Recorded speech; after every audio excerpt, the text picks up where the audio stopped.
Hi, everyone. I'm Diana Sebsta, Director of Bereavement for the Joseph T. Quinlan Bereavement Center and Karen Ann Quinlan Hospice. And I want to welcome you to Grief Matters, conversations about life and death. No subject is off limits and no topic is taboo. I want to invite you to send in your questions about anything end of life, dying, death, and grief.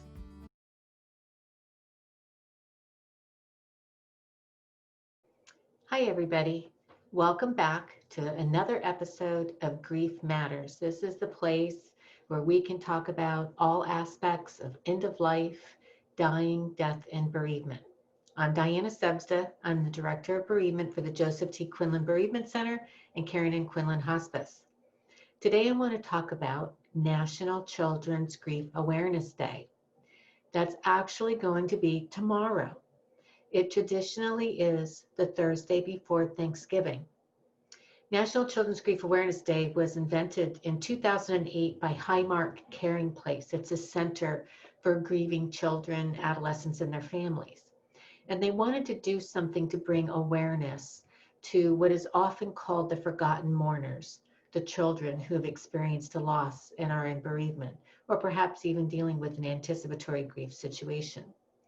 So what happens is sometimes as grieving adults, we're so focused on our own grief and trying to manage a household, the family, a job, and sometimes our kids might seem like they're doing okay. So we don't need to pay special attention to their grief. But what happens is that unattended grief in children can arise in different responses from them in terms of emotional, physical, behavioral responses. So sometimes we'll see a child have aggressive behaviors like bedwetting or clinginess, this hypervigilance of the surviving members in their family wanting to make sure that they're okay and that they're not going to die. We also have in schools, kids may have been a really great student, and then all of a sudden after a loss, we see their grades are tanking, there's some aggressive, maybe bullying types of acting out behaviors, maybe high call outs, they're skipping school or saying that they're having a headache or a tummy ache and they need to stay home. And the headaches and the tummy aches are physical representations of grief that is not externalized or acknowledged or supported. So that all makes perfect sense. So we all in the grief world want to acknowledge this special day for National Children's Grief Awareness Day by wearing blue.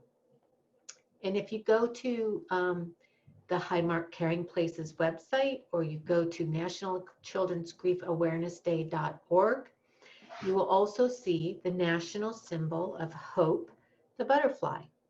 And they have different projects that you can do for yourself, your organizations, or with your children that may be grieving, that would open up the door to facilitate a conversation about how they might be feeling in grief and bereavement. And that's one of the things that we talk about, is having a plan in place, not only for ourselves as a bereaved individual, but for our children. What's their bereavement plan going to look like at an age appropriate level? So we definitely want to know that if they're in school, we want to make sure that the school is aware that this loss has occurred. We want to make sure that there's a special program in place for them. If they have trouble with attention, memory, that type of thing, we want to know that there's a reason why.